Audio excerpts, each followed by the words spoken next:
बाद पंडित रविशंकर जी से संबंधित प्रेरक कथा सुनाते हैं। प्रस्तुत कथा विख्यात सितार वादक पंडित रविशंकर के किशोरावस्था की है। बात उन दिनों की है जब पंडित रविशंकर संगीत शिक्षा के लिए सुप्रसिद्ध संगीतज्ञ और गुरु अलाउद्दीन खां, जिन्हें उनके शिष्यगण बाबा कहकर पुकारते थे, शिक्षा ग्रहण करने पहुंचे ही थे। एक दिन की बात है, बाबा ने उन्हें एक अभ्यास सिखाया, पर पंडित रविशंकर उसे ठीक से बजा नहीं पा रहे थे।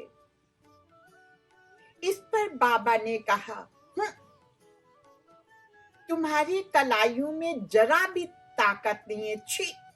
कहते हुए उनके हाथों में एक ढोल जमाया। पंडित रविशंकर अपनी तरफ से पूरी कोशिश कर रहे थे, इसलिए उन्हें बाबा का ये व्यवहार बिल्कुल अच्छा नहीं लगा। पंडित रविशंकर बचपन में बहुत शरारती थे। कभी कभी तो वे दूसरों से दुर्व्यवहार भी कर बैठते, पर कोई भी उनसे ऊंचे स्वर पर बात नहीं करता था। इसलिए बाबा की नाराजगी देखकर घबराहट की बजाय उन्हें गुस्सा आने लगा। तुर्रा ये है कि बाबा ने आगे कहा, जाओ जाकर चूड़ियां खरीद लो इन तलाइयों में पहनने के लिए। तुम तो लड़की हो, लड़की, छोटी सी लड़की, जरा भी ताकत नहीं है तुम्हारी इन कलाइयों में। एक छोटा सा अभ्यास तुम नहीं कर सकते? बस बहुत हो चुका। यह सोचकर पंडित रविशंकर वहां से उठे और सीधे पड़ोस में अपने कमरे में पहुंचे।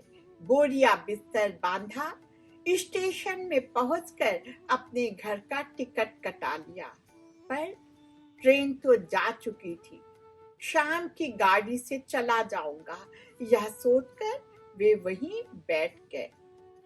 तब तक बाबा के पुत्र अली अकबर भागे भागे वहां पहुंचे। सामान देखकर पूछा, यह क्या? बाबा ने मुझे झिड़का, अब मैं यहाँ नहीं रुकूंगा, चला जाऊंगा, पंडित रविशंकर ने कहा। अली अकबर ने उन्हें अविश्वास भरी नजरों से देखते हुए कहा, पागल हो क्या?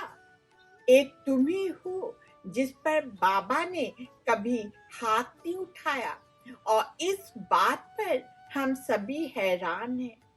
और जानते हो मेरे साथ क्या हुआ? हफ्ते भर एक दरख्त में बांधकर वे मुझे रोज पीटा करते और खाने भी कुछ नहीं देते थे। और तुम हो, तुम्हें जरा सा झुड़का और तुम भाग खड़े हुए। चलो लौट चलो। पर पंडित रविशंकर अपनी जिद पर अड़े रहे, पर किसी तरह अली अकबर उन्हें मनाकर घर ले चले। उन्होंने यह बात माँ से कही, माँ ने बाबा से कही। कुछ देर में अली अकबर आए और कहा, माँ बाबा चाहते हैं आज का खाना तुम हमारे साथ खाओ। पंडित रविशंकर उनके साथ घर गए।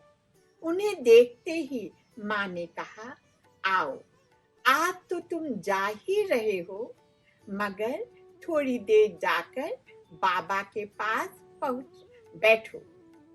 वे बाबा के पास गए। देखा वे उनका फोटो काटकर फ्रेम में लगा रहे थे। दोनों में कोई कुछ नहीं बोला।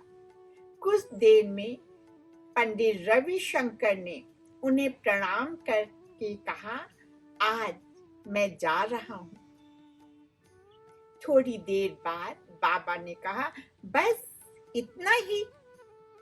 मेरा मतलब है, मैंने तुमसे बस इतना कहा कलाइयों में चूड़ियां पहन लो और इस बात की तुम्हें इतनी ठेस लगी कि तुम घर से भाग खड़े हुए।